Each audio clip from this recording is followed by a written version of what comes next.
Students, हमारा पहला error क्या है?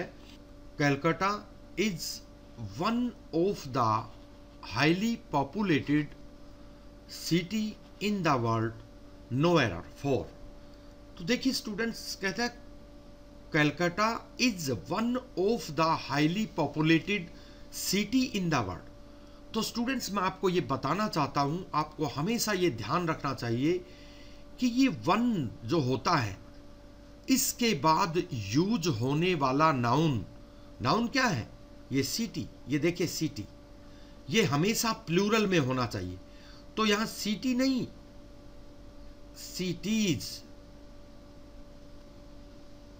सिटीज का प्रयोग होना चाहिए। क्यों होना चाहिए?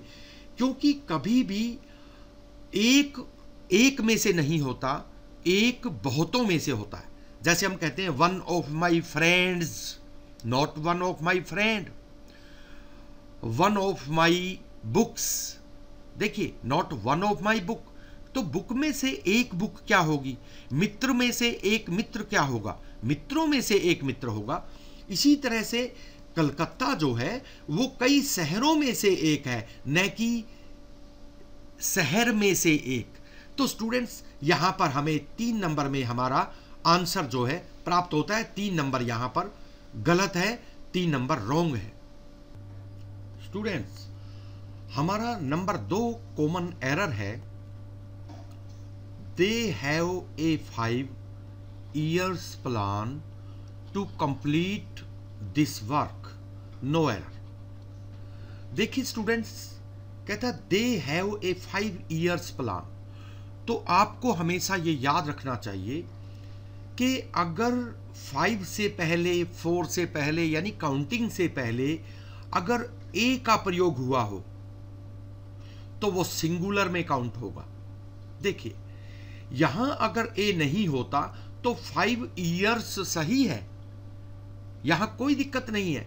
लेकिन अगर ए यहां पर लगा हुआ है तो ईयर के साथ एस का प्रयोग करने की आवश्यकता नहीं है। तो यहां पर हमें हमारा आंसर जो है नंबर 2 में प्राप्त होता है, year plan, not years plan. Students, देखिए हमारा अगला कॉमन एरर है, I am always true to my words, no error. देखिए students, I am always true to my words, आपने सुना होगा वचन का पक्का, न कि वचनों का पक्का। आपने सुना होगा शब्द का पक्का है, वह व्यक्ति शब्द का पक्का है, वह व्यक्ति वचन का पक्का है। तो यहां आप समझ गए होंगे, मैंने हिंदी में आपको बताया है कि वचन का पक्का या शब्द का पक्का होता है, शब्दों का पक्का नहीं। तो यहां वर्ड आएगा स्टूडेंट्स, यहां वर्ड्स नहीं होना चाहिए। तो हमारा यहां पर जो एरर है वो पार्ट नंबर 3 में है। तो यहां हमारा आंसर 3 नंबर हमें प्राप्त होता है। स्टूडेंट्स, हमारा अगला कॉमन एरर नंबर 4 है, द जज has passed order for his immediate release, no error. तो स्टूडेंट्स, मैं आपको यहां एक बात बताना चाहता हूं, हमेशा कोई भी सरकारी आदेश या दस्तावेज से संबंधित आदेश, या मैं यूं कहूं कि लिखित आदेश, जैसे जज ने कोई आदेश पास किया, कोई फैसला सुनाया, तो वो लिखित में होता है स्टूडेंट्स, वो वर्बली नहीं होता। वर्बली आदेश वो होता है जैसे किसी ने किसी चपरासी को, पियोन को कहा कि पानी का गिलास लेके आओ, तो वो ऑर्डर होता है। लेकिन कोई भी ऐसा आदेश किसी अथॉरिटी के द्वारा जारी किया गया आदेश, लिखित आदेश हमेशा ही प्लूरल में होता है स्टूडेंट्स। देखिए यहां द जज हैज पास्ड ऑर्डर, तो ये ऑर्डर्स एस लगा होना चाहिए, यहां पर एस बहुत जरूरी है। कोई भी लिखित आदेश या किसी अथॉरिटी के द्वारा जारी आदेश हमेशा प्लूरल में होता है। तो हमें हमारा आंसर नंबर 2 यहां पर प्राप्त होता है। स्टूडेंट्स, हमारा अगला कॉमन एरर नंबर 5 है students, use spectacle to protect the eyes from bright sunlight, no error. तो स्टूडेंट्स यहां पर आपको एक बात देखनी है, यूज स्पेक्टेकल, तो मैं आपको बताना चाहता हूं ये स्पेक्टेकल जो होता है ये दृश्य होता है, जबकि यहां पर आईज की बात है। स्पेक्टेकल दृश्य होता है, व्हाट ए वंडरफुल स्पेक्टेकल। देखिए स्टूडेंट्स, जबकि स्पेक्टेकल्स अगर इसके साथ हम एस का प्रयोग करते हैं, यानी स्पेक्टेकल,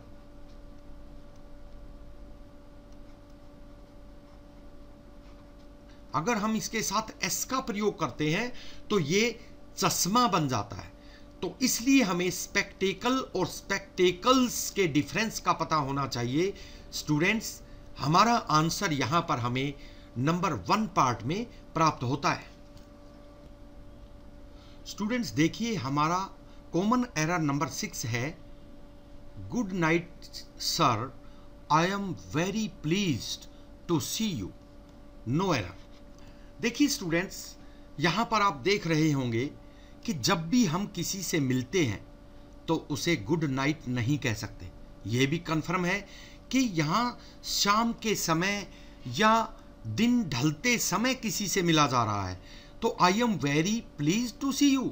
हम जब किसी से मिलते हैं तो मिलते ही ऐसा बोलते हैं कि सर आपसे मिलकर बहुत खुशी हुई, लेकिन यहां पर ऐसा दिखाया गया है जैसे चलते समय ऐसा बोला गया है, लेकिन चलते समय हम ऐसा नहीं बोल सकते। शाम को अगर हम चलते समय किसी को ऐसा बोलते हैं तो गुड नाइट बोलते हैं।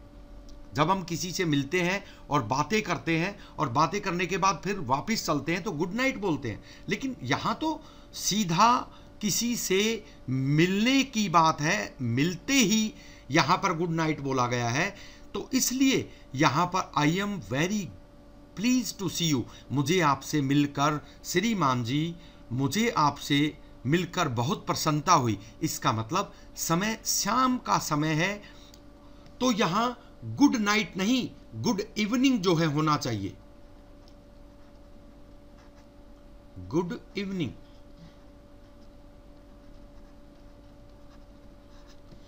तो स्टूडेंट्स हमें हमारा आंसर नंबर पार्ट 1 में हमें प्राप्त होता है, ये रॉन्ग है।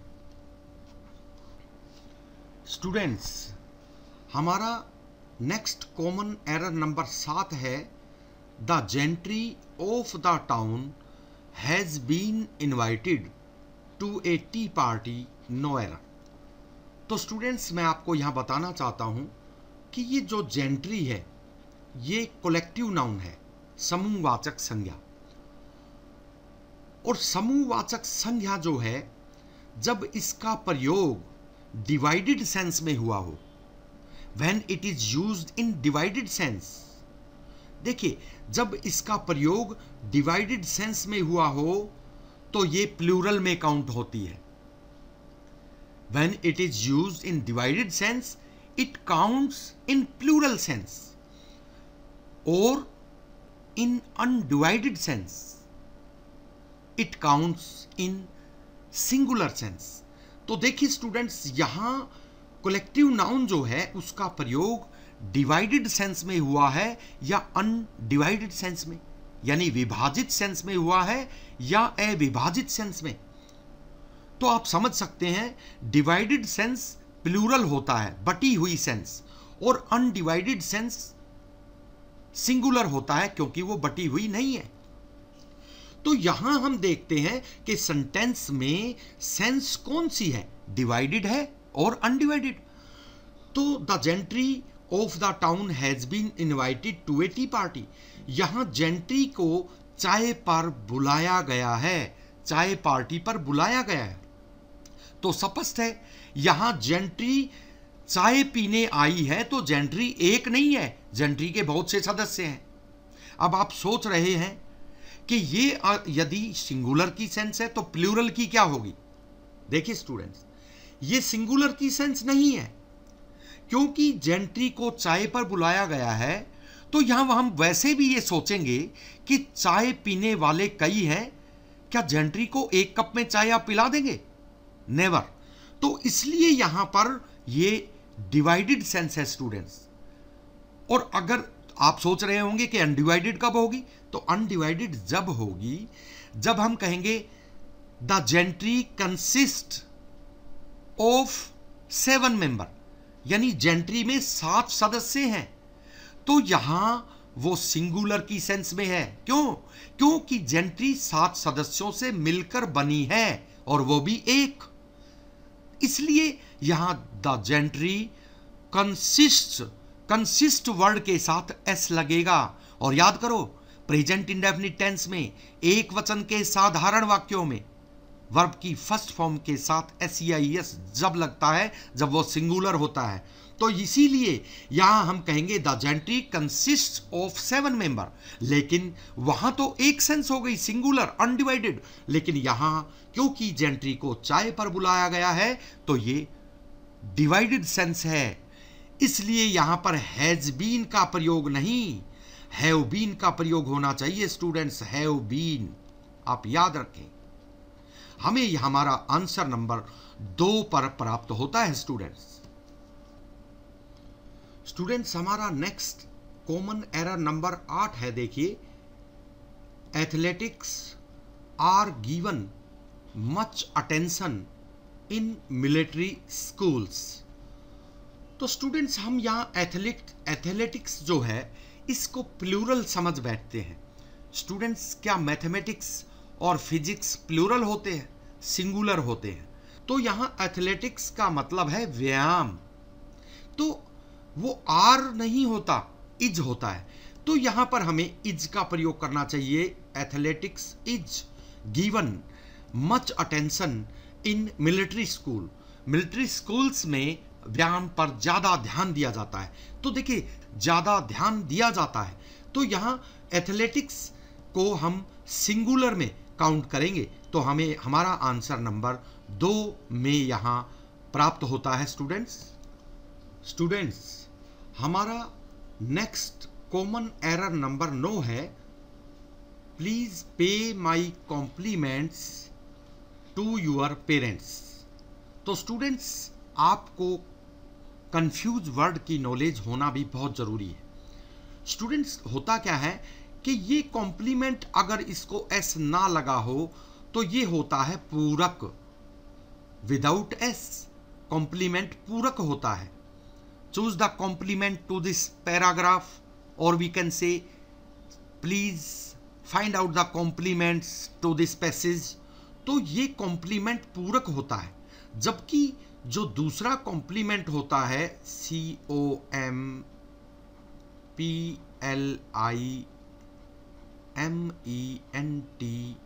और इसके साथ एस लगा देते हैं तो बेस्ट विशेज बन जाता है, और ये होता है बेस्ट विश, और एस इसको लगा देते हैं तो compliments. Pay my compliments to your, convey my compliments to your parents. तो इसका मतलब होता है बेस्ट विशेज। तो यहां पर कॉम्प्लीमेंट ये नहीं, ये वाला कॉम्प्लीमेंट प्रयोग होना चाहिए। तो हमें अपना आंसर नंबर 2 में प्राप्त होता है स्टूडेंट्स हमारा नेक्स्ट कॉमन एरर नंबर 10 है। Some teachers find it difficult to keep orders in their classes. No error. So students, यहां पर देखिए, some teacher find it difficult, यानी बहुत से अध्यापकों के लिए बहुत मुश्किल होता है क्लास में आदेश चलाना, ऑर्डर देना अपनी क्लासेज में। तो देखिए, टू कीप ऑर्डर्स, ये वो ऑर्डर्स नहीं होते जो अथॉरिटी के ऑर्डर्स होते हैं। लिखित आदेश को हम वो आदेश बोलते हैं जो बहुवचन में होते हैं। जो हम वर्बल किसी को आदेश देते हैं या ऑर्डर देते हैं, पियोन को बोलते हैं घंटी बजाओ, पानी लेकर आओ, तो वो ऑर्डर लिखित नहीं होते। तो इसलिए उन ऑर्डर को प्लूरल में नहीं ले सकते। तो यहां पर एस जो है इसमें नहीं आना चाहिए। तो स्टूडेंट्स, हमें अपना आंसर जो है नंबर 2 में प्राप्त होता है। तो स्टूडेंट्स, आज हमारा ये टॉपिक यहीं पर समाप्त होता है और नेक्स्ट सीजन में मैं आपके लिए सभी विषयों पर बहुत अच्छे अच्छे टॉपिक रखने जा रहा हूं। मुझे पूरी उम्मीद है कि आपको हमारा ये टॉपिक बहुत ही पसंद आया होगा। यदि आपको हमारा ये टॉपिक पसंद आया है तो आप हमारे चैनल को सब्सक्राइब करना और इस वीडियो को लाइक करना न भूलें। धन्यवाद। Bye bye.